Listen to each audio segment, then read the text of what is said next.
Hello, Dr. Green Thumb. Paging Dr. Green Thumb.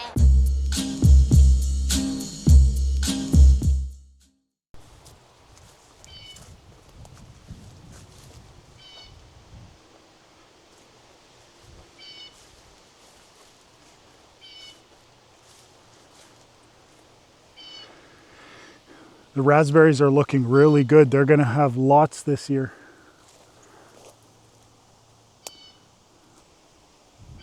Yeah, that's raspberries. Haskaps always come earlier. Like I said, these raspberries they'll be edible mid-July. They're tart at that time, but I still pick them because if you don't start, then it becomes overwhelming.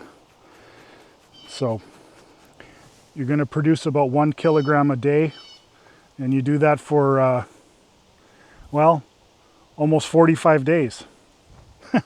So they keep coming and coming and coming. So if you don't stay on top of it, you're going to lose lots.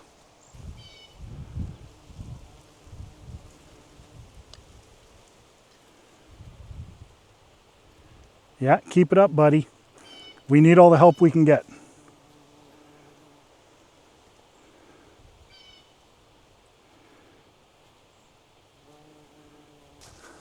I just had a raspberry ale out in Gimli. It was great. But yeah, anyways, haskaps from here all the way to here. So 3 rows. I don't know if the birds got to them already, but let me see if I can find you some. These are female plants. Females are smaller, and those are males, and you can tell they're almost 6 foot 4 inches tall like me. Oh, there's one. So that is what my haskaps look like. Obviously, this is a small one. They get about twice that size. I mean, you will have small ones like this, but you'll also get bigger ones. And this one is most certainly not ready to eat, but that's what she looks like.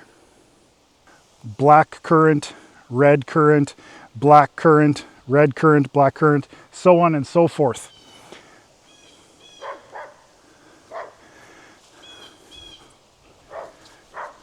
And they're doing really good.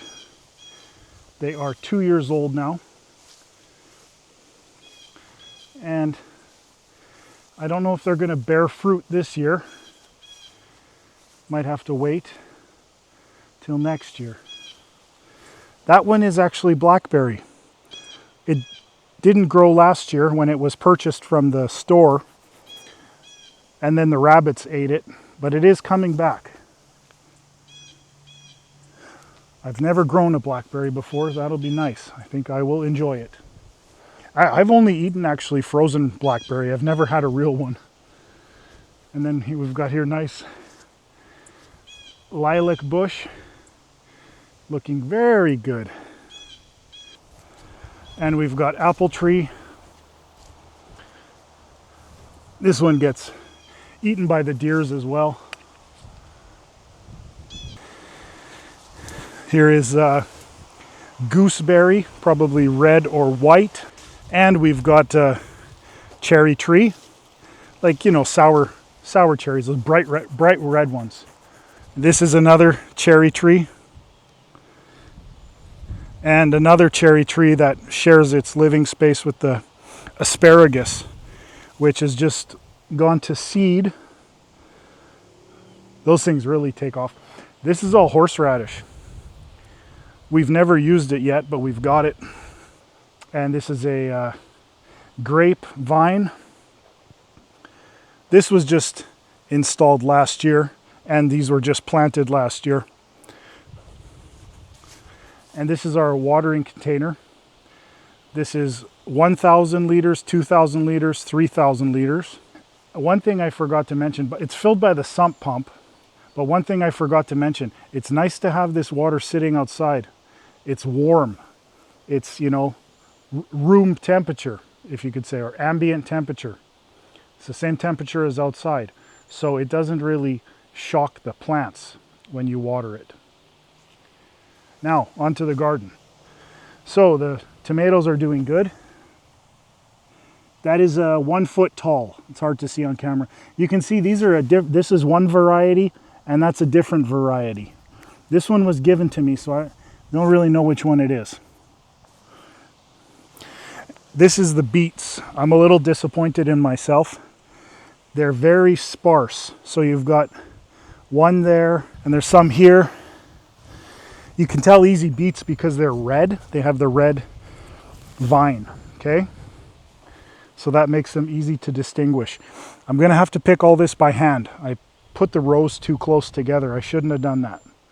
These were the tomatoes that weren't ready to be planted at the same times as all those. So that's why these ones are a little bit smaller. Cucumbers are doing good. This is all gonna get cleaned out. This is the carrots. Again, this is all weeds, what you're seeing here. The carrots are so small, I really doubt you could see it. Oh, here's one. Okay. That's a little carrot right there. So it's not a total failure, but this is an organic garden, free of pesticides, chemicals, everything. We don't use anything other than natural vegetable and fruit and yard waste compost with, I guess, some dog manure. So we are responsible for these weeds ourselves. We don't have any help. Now, this is the radish row, and it actually did half decent. I did have 1, 2, 3, 4, but as you can see, that's all that's left of row 4, and row 3 has 3 plants. This is kohlrabi, another abysmal failure. We have one maybe here. This is for sure a kohlrabi. It's maybe 3-4 inches tall. And here's another kohlrabi. Onto the beans. This row wasn't so great. The row behind it that was planted later is much better. Yakov and the beanstalk. And this is going to be doing a Florida weave trellis as well. And that's it for the garden tour. I'm either going to finish cleaning or start cleaning those weeds tonight. It's already 7 p.m., so I don't know how much I'll get done tonight, or I will continue tomorrow or the next day.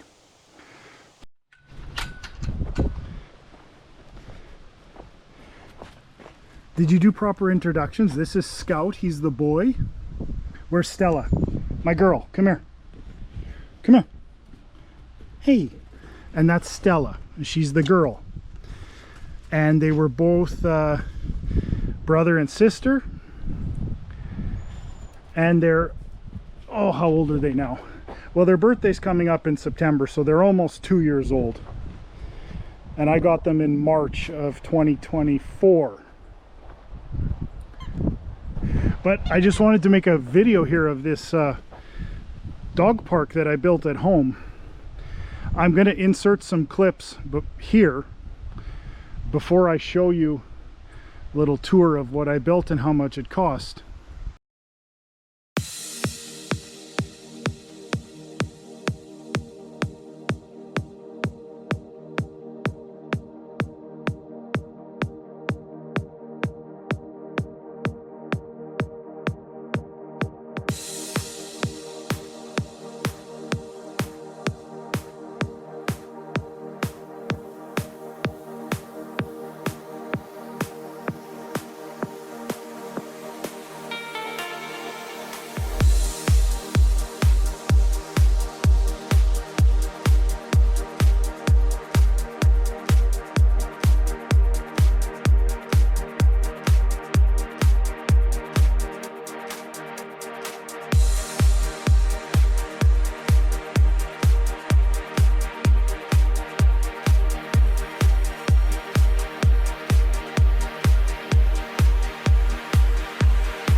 I put in 8-foot steel posts,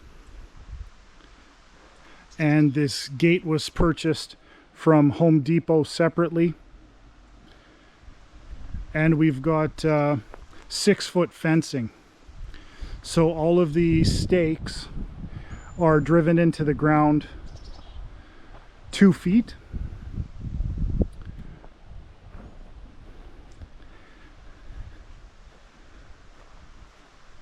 What I would recommend is, if you can, have flat ground, because these are a little bit wavy when you look from a different perspective, which bothers me. And for the corners, what I did is I luckily have trees on all of the 3 corners, and I put tie-down straps to give structural integrity to the corners, which really helps keep the fence's shape. So this has already been through 1 winter, and I am quite happy with it. I had the fencing, we already had it at home, which was nice, the 6-foot rolls of fencing. I think I used 3 or 4. And now we're going to go into the sun. I hope that's okay. So yeah, we used 3 or 4 rolls of fencing, and I attached them with rebar tie every second spacing, and the whole fence is done with that, with rebar tie. Unfortunately, I recorded land clearing, which I showed you in that clip, but I did not record installation because I was in a rush. I really wanted to get it done. I regret that I didn't film it, but I wanted to get it done so the dogs could be outside and play.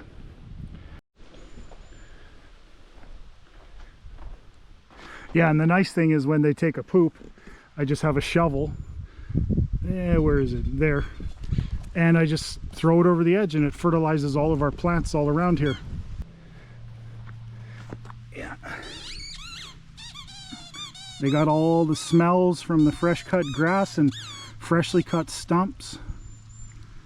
Oh yeah, I don't know if I mentioned to you, the total cost of the fence, let's say you had to purchase the fencing, would be about $1,500. That was a year and a half ago, so I imagine that price has probably gone up a little bit. The place where we got the posts was PV Mart, and they went out of business. I just have to cut a couple of pesky stumps that are left here in the dog park, so got the trusty old chainsaw out.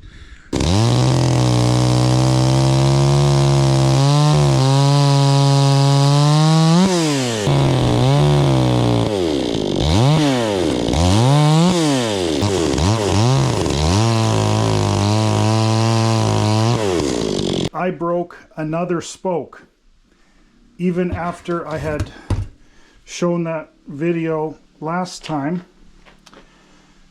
So I have now broken 3 spokes. This one, and this one. This is a 700C 38 tire. I'm a little too big for a bike like this, so I'm debating whether I should sell this bike. This bike I paid $1,300 and buy a new one. So if I sell this bike, I see on the market, there's none in Manitoba on Kijiji for sale, this same type. But you know, you get a general idea. I saw some in Canada. The highest I saw was $600. I was thinking of putting this for sale for at least $800. We have to go to the compressed air.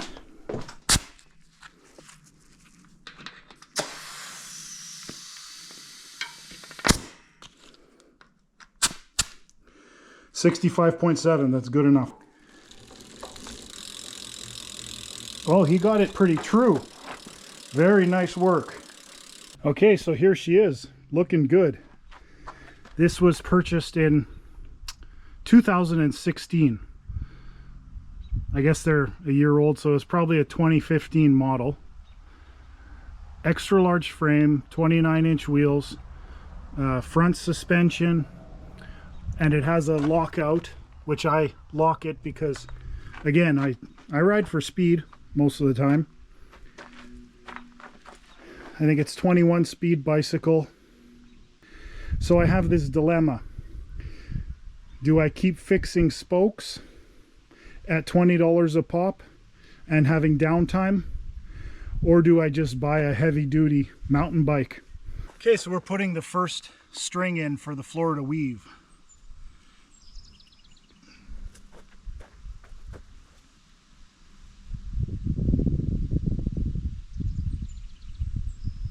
You want to be sure not to choke out the plant, so I'll show you. I'm going to go in front on that one, and then we're going to go on the back of this one, and then we're going to loop it around one time, so it's going to have some bite, and then we're going to go on the opposite side like that, and on the opposite side of this one.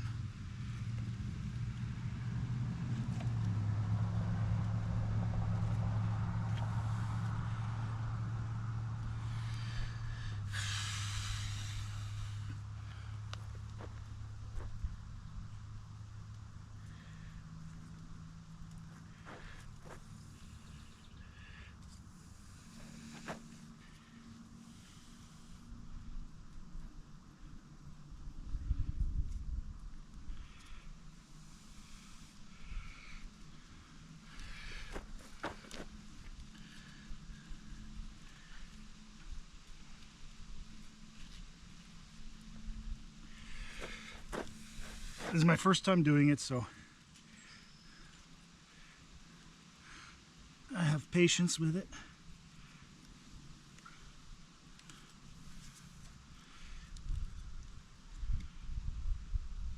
Okay, so that's how I did it. You can see the orange string there. And it crosses over, so always make sure that if you're starting from this side, you go to this side of the tomato, and then you go to this side of the tomato, and then you go to this side of the post, wrap it around, and whatever side it's coming out of, you go to the opposite side of the tomato for tension. What I did, rather than tying it, each post, I just left it continuous and wrapped it around. For example, from here to here is double, okay? So let's say we started over here. We go one, wrap it around, then we go back, and because I didn't cut the string, we continued, okay? And then you repeat the process.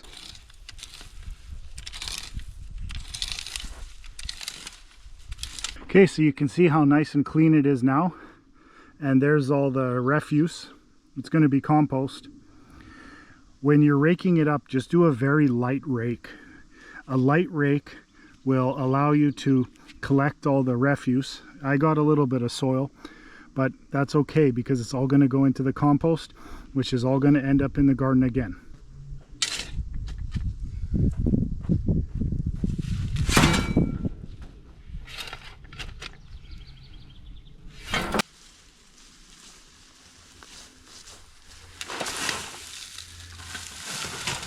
Got a little buddy here. Hey bud, are you peeing on me already?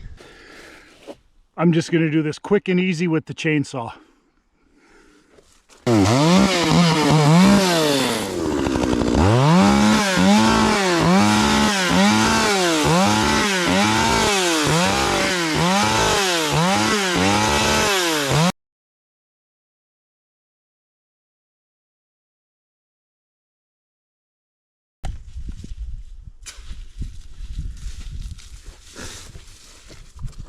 Okay, so we've got it a little bit better now.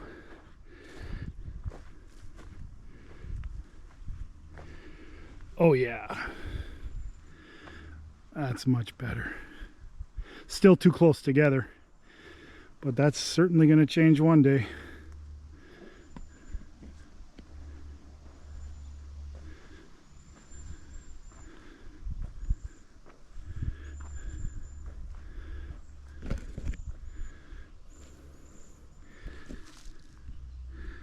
Yep. Fresh trip to the barber shop. Edward Scissorhands.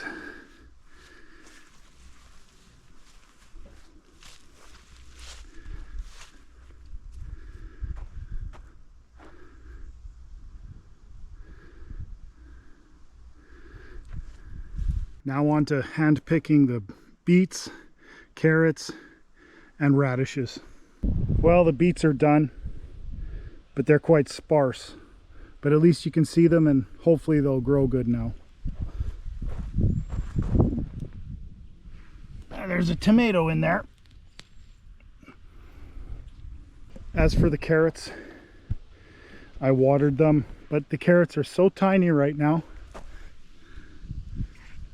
This guy right here, that I have to wait for the carrots to grow bigger and for the weeds to get bigger as well. They'll be easier to pull. So for now, that's the way it's going to be. That's all right. We accomplished a lot.